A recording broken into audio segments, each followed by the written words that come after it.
حضرت احمد خضرویہ ایران کے شہر خراسان کے رہنے والے تھے اور وہ اپنے وقت کے ولی سمجھے جاتے تھے۔ ایک دفعہ کا ذکر ہے کہ ایک رات کے وقت ایک چور ان کے مکان میں گھس آیا۔ وہ بڑی دیر تک ادھر ادھر پھر کر گھر کی تلاشی لیتا رہا، لیکن اسے کوئی چیز نہ ملی۔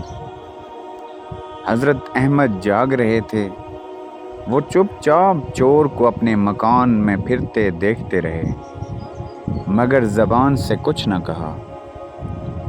جب وہ چور نا امید ہو کر واپس جانے لگا تو انہوں نے اسے آواز دی، اے جوان، ڈول اٹھا اور پانی نکال، پھر وضو کر کے نماز پڑھ، جب کوئی چیز آئے گی تو ہم تجھے دے دیں گے۔ ہم نہیں چاہتے کہ تو ہمارے گھر سے خالی ہاتھ جائے۔ چور نے جب یہ آواز سنی تو گھبرا سا گیا۔ پھر سوچنے لگا کہ مکان کے مالک کو میرا پتہ چل ہی گیا ہے، مجھے اس کا کہنا مان لینا چاہیے، کہیں ایسا نہ ہو کہ میرے انکار کرنے پر وہ مجھے پکڑ کر کوتوال کے حوالے کر دے۔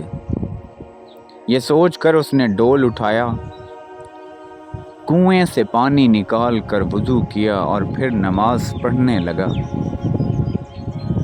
صبح ہوئی تو ایک شخص حضرت احمد کی خدمت میں حاضر ہوا اور 100 دینار پیش کیے۔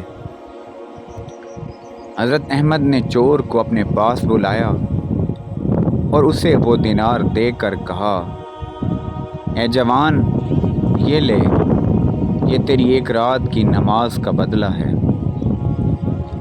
یہ سن کر چور کا سارا جسم کانپنے لگا اور آنکھوں سے آنسو جاری ہو گئے۔ وہ روتے ہوئے کہنے لگا، افسوس کہ اب تک میں غلط راستے پر چلتا رہا اور برے کام کرتا رہا۔ میں نے صرف ایک رات خدا کی عبادت کی اور اس نے میرے حال پر ایسا کرم کیا کہ 100 دینار بھجوا دیے۔ اگر ساری زندگی اس کے بتائے ہوئے راستوں پر چلوں تو نامعلوم وہ میرے حال پر کیسی مہربانی کرے۔